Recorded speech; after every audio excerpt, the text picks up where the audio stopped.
On a également essayé de documenter cette éducation émancipatrice à travers les études de cas, une empruntée au Sénégal, l'autre au Rwanda.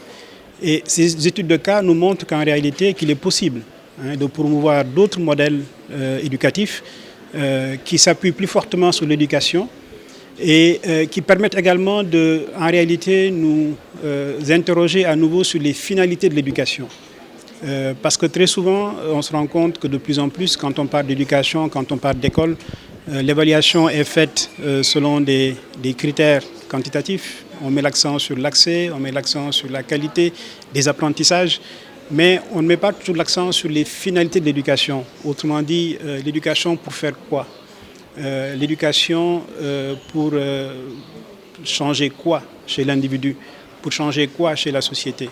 Et de mon point de vue, et c'est également ce point de vue, cette conviction qui a fondé cette étude, c'est qu'un autre système éducatif est possible en Afrique et cet autre système éducatif gagnerait effectivement à s'appuyer davantage sur les vertus éducationnelles de l'émancipation. L'urgence aujourd'hui, c'est au-delà de toute la théorie, que nous ayons des gouvernants qui soient décidés à mettre en œuvre les décisions et les consensus qui ont été établis entre les acteurs. C'est cela seulement qui nous permettra enfin d'avoir une Afrique autonome, une Afrique émancipée, une Afrique capable de prendre par elle-même, de faire face par elle-même à ces enjeux et de retrouver les réponses idoines.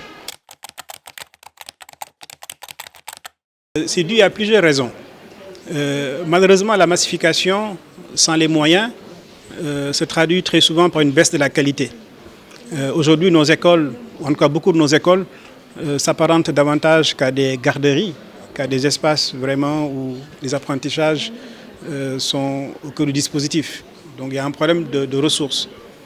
Il y a aussi un problème parfois de finalité, parce que également la motivation est un élément important de l'apprentissage.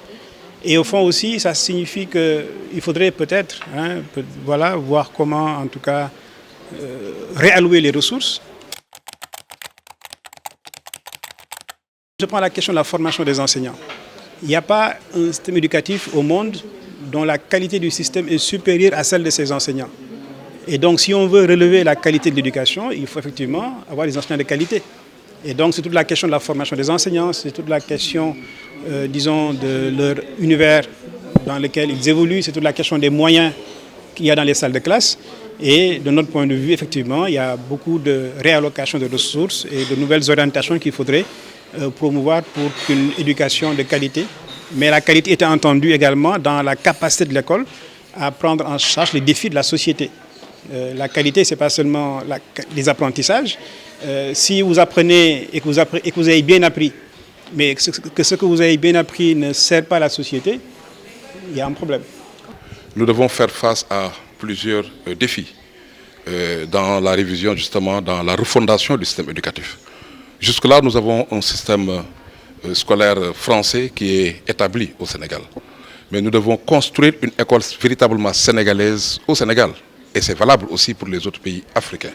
Et ça, pour le faire, nous devons notamment nous fonder sur nos propres valeurs, nos cultures, et accepter de revoir notre curriculum, ce qu'on apprend à nos enseignants, à nos enfants. Ça, donc, pour nous, le programme, c'est un élément essentiel en termes de fondamentaux, si nous voulons, évidemment, aller vers cette Afrique-là qui se libère. Et ça, c'est un élément essentiel. Une recommandation importante, c'est peut-être de privilégier des réformes politiques de l'éducation. Quand on dit réforme politique, on met l'accent sur la dimension idéologique. Et donc, il faudrait de plus en plus que les réformes ne soient pas seulement des réformes, entre guillemets, techniques, qui soient neutres du point de vue de leur finalité, mais que ce soit des réformes qui s'appuient sur une définition de la société que nous voulons. Quelle société nous voulons et par conséquent, quelle école nous devrons mettre en place pour la société que nous voulons. Bachir Diagne aime à dire que l'école, c'est l'usine de fabrication de l'avenir. Et donc ça signifie encore une fois que aujourd'hui, toutes les questions, toutes les initiatives qui sont prises, je prends une question comme celle de l'émergence. Aujourd'hui, tous les pays africains sont dans des politiques et des plans d'émergence. l'émergence également suppose une école qui favorise l'émergence. Et à mon avis, c'est vraiment ce retour vers les fondamentaux en faveur d'une école refondée, mais sur des bases qui soient plus politiques que techniques. Qu'on fasse preuve de plus de justice en termes de respect des droits humains, notamment du droit à l'éducation. Vous ne pouvez pas parler d'émancipation, vous ne pouvez pas parler d'avoir en tout cas de construire des esprits critiques, des esprits de discernement, si vous avez encore beaucoup d'enfants, des millions d'enfants qui soient hors école. Donc il faudrait qu'on soit plus juste en considérant que même nous, si nous sommes capables d'être autonomes et de nous prendre en charge, c'est parce que d'autres, y compris les analphabètes, ont financé notre éducation. Donc nous devons faire preuve de plus d'humanisme, de plus de générosité, pour faire en sorte que l'éducation pour tous devienne un droit pour tous les enfants et sans exception.